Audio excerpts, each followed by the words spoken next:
Do you know anything about what's been locally reported, which is that after Vice President Pence said that testing resources would be sent to Greeley, and after there was a local expectation created that there would be universal testing for everybody who worked there, it's been reported locally that the plant did start testing managers and supervisors, and that they received a sort of disturbingly high proportion of positive results, more than 40% positive, and that they then decided that they wouldn't expand testing to the rest of the plant. That's how it's been described, both in the local press. I've had one source federally confirm that that's what happened as well. Is that your understanding of what happened? Yes, they started, they had scheduled testing to happen starting the Saturday before Easter, starting with their managers. And then on Sunday, Easter Sunday, that Monday and Tuesday, all workers were advised that they would be testing. Once they started testing their supervisors and it became apparent that the numbers were alarmingly high, they abruptly stopped testing without consulting, Weld County. And then they just stopped testing. They never tested any of the frontline production workers. I look at the footage of folks going into that plant, lining up today to be symptom screened, to be checked for a temperature or other symptoms, so that they can, if so, they would qualify for testing, but without that, they won't. I'm looking at people wearing homemade face coverings. I'm looking at the reassurances from the plant management, but looking at the way that they've reacted to other public health orders.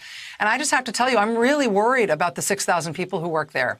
And I can't imagine the concern in the community and among their families and coworkers, especially with the expectation that so many people who are going in every day may be positive right now. Is there anything that you feel like the rest of the country should know or can do to be supportive of the people who are working there in these very difficult circumstances?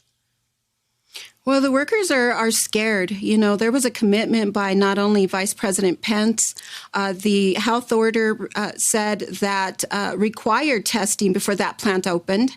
They didn't even close the plant on the day they were ordered to. They continued to run the plant through the 10th, all the way through the morning of April 16th. So really, there's only been 9 days, so not enough days to stop any type of cycle or flatten the curve.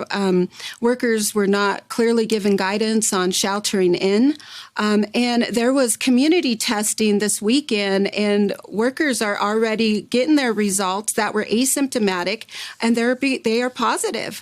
And so had there not been this community testing, and it was only for those with symptoms, but some of our JBS workers went down, took their chance, they were asymptomatic, and they've come back positive. And they were scheduled to start working Friday and Saturday.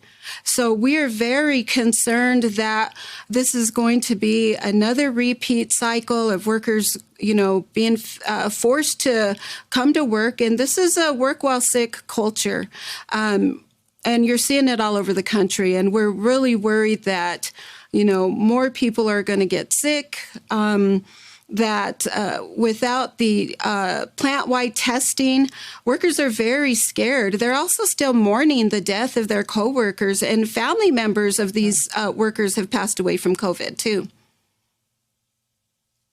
Kim Cordova, president of the United Food and Commercial Workers Local 7 Union, representing workers at that JBS plant in Greeley, Colorado, that has reopened now despite these pretty disturbing circumstances. Please stay in touch with us. Keep us apprised of what's happening there. I know this is a very fluid situation in Colorado as a whole, but specifically in Greeley. Please keep us apprised. We'd love to have you back to keep us updated. Thank you. All right. As mentioned that Kim Cordova is the president of the local union, which represents people who work at that plant. I should also tell you that NBC News today obtained a statement from that JBS plant. They said that they have taken, quote, aggressive action to voluntarily close the plant. They did that before when it was closed. It's now reopened. Quote, assuming the entire workforce was positive and subject to quarantine. But again, despite a public health order to test everybody in that plant before they reopened, and to even test people at a repeated basis, people once they tested negative, that plant is up today without people working there having had access to testing.